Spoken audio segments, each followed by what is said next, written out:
Hey guys, this is Austin, and today I'm here with the top 5 best things about the brand new PlayStation 4.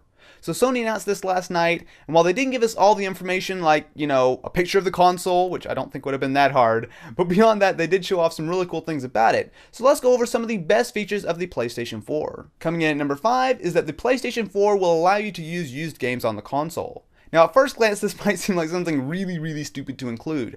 However, if the rumors are true, the next version of the Xbox Infinity, or whatever they decide to call it, will actually block used games.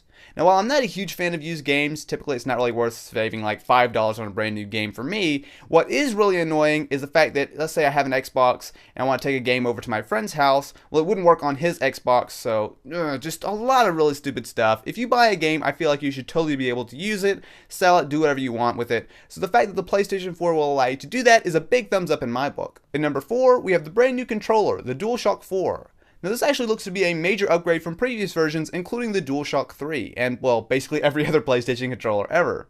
So for starters, it's a little bit bigger and a little bit more ergonomic looking, so it almost looks like they kind of took some creative inspiration from the Xbox 360 controller, which is all good by me, as that is, in my opinion, the best controller ever. There's also a touchpad built in, similar to what you'll find on the back of the PS Vita.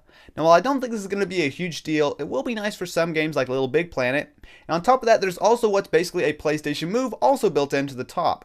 There's a little window on the top with different lights, which the cameras on the PlayStation 4 will be able to pick up, which I don't really think that I was ever a huge fan of the Move. However, since it is going to be built into the controller, you don't have to buy anything else or, deal with add-ons and all that kind of stuff, I do think it will be pretty nice to have for motion gaming on the PlayStation 4. Number 3 is that updating is way easier. So I'm sure if you guys have a PlayStation 3, you'll know that if you don't play it for a week or two, the second you turn it on, you want to play a game, it's got to go download a system update, a game's got to update, this, that, and it can take forever. However, with the PlayStation 4, it will be able to update pretty much entirely silently in the background, even when the console is off.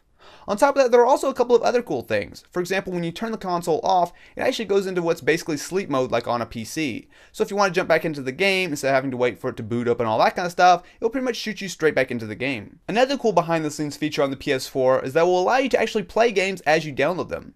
So normally if you want to play a game on the PlayStation Network, you buy it, you wait for it to download, you wait for it to install, and then you play it. However, with the PlayStation 4, as soon as you download a little bit of it, it will allow you to start the game. In the background, as you're playing, it will download the rest of the levels and everything else that you need. Coming in at number 2 is the fact that the PlayStation 4 can stream games straight from the console. So I'm sure most of you guys are probably watching or subscribed to somebody who does Let's Plays or walkthroughs or anything like that of a video game. And typically what you have to do is you have to buy like an HD PVR to download it, bring it over to the computer, edit it, all that kind of stuff. However, with the PlayStation 4, there's a chip built in that will allow you to automatically record gameplay. You can go ahead and put it up on Ustream and actually stream live. And you can also take clips and upload them to YouTube straight from your PlayStation 4, which is absolutely awesome. Lastly, at number 1, the PlayStation 4 is going to be one seriously powerful console. Now, of course, comparing it to the Xbox and the PS3 is kind of a little unfair, as both of those are 6, 7, 8 years old right now. However, the fact remains that the PlayStation 4 is going to be just about as powerful as a mid-range gaming PC.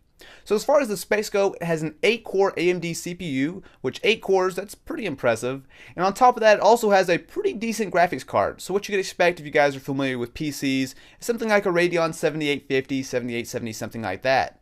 On top of that, the entire thing will be fed by 8GB of GDDR5 memory, which is very fast, typically what you will find in high-end graphics cards, and the fact that that's going to be in your console should make it very fast. Anyway, I'm curious to know, what do you guys think about the PlayStation 4? Do you think it's good enough and you plan on upgrading from your Xbox or PlayStation? Or do you want to wait and see what Microsoft's got cooked up for the next Xbox? Definitely be sure to let me know what you think in the comments below. If you're interested in more, feel free to check out my last top 5 video, where we went over the worst phones of all time. If you enjoyed, definitely be sure to leave this video a thumbs up, and if you're interested in more videos like this, be sure to subscribe.